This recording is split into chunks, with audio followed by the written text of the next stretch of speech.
ပြမောင်ဆိုတဲ့နာမည်ပေါင်းမယ်မိုးဆိုတော့ M နော်မဆိုတော့ M နဲ့စမယ်မိုးဆိုတော့လုံးဝတဲ့တစ်ချောင်းငယ်ဆိုတော့ OE နော် OE ကလုံးဝတဲ့တစ်ချောင်းငယ်အဲ့တော့မက M လုံးဝတဲ့တစ်ချောင်းငယ်က OE မိုးဒီနေရာမှာဆိုးဆိုရင် S ထည့်လိုက်ရင် SOE ဆိုးဒီနေရာမှာတာဝင်းပူထည့်လိုက်ရင် TOE တိုးဟုတ်လားဘယ်လိုဖြစ်မယ်နောက်တစ်ခါပြည့်နော်ပြည့်ကြတော့ဟုတ်လားပစောက်ပီဒီမှာရရစ်ဖြစ်တဲ့အတွက်ကြောင့်ရရစ်ဆိုတော့ဝိုင်းပါမယ်နော်ရရစ်ဆိုဝိုင်းပါမယ်ညသက်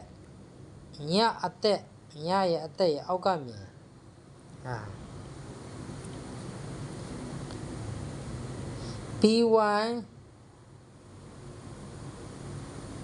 PY ကပါစောက်ယာယီပြ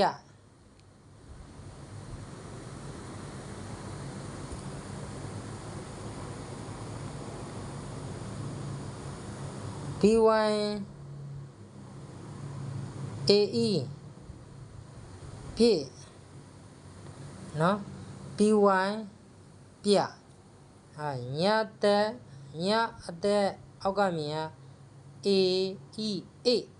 အဲ့လိုထွက်မယ်နော် P1AE ပြည့်အဲ့တော့နောက်က AE က A ဆိုတဲ့အဓိပ္ပာယ်ထွက်မယ် P1 ကပြနဲ့ A နဲ့ပေါင်းတော့ပြည့်အဲ့လိုဖြစ်မယ် P1AE ပြည့်ဟုတ်ပြီနော်အဲ့တော့ P1AE ပြည့်မိုးပြည့်မောင်ဆိုတော့ M နဲ့စမယ် MAUNG မောင်ဟုတ်ပြီနော်မိုးပြည့်မောင်ဒီမှာ M စဒီမှာပါစောင်းနဲ့စပါစောင်းနဲ့စဒီမှာမနဲ့စမိုးပြည့်မောင်ဒီမှာက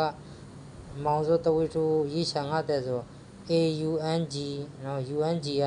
တဝေထိုးရေးချာငတ်တဲ့အဲ့ဒါကို M ထည့်လိုက်တော့ M ထည့်လိုက်တော့မောင်မိုးပြည့်မောင်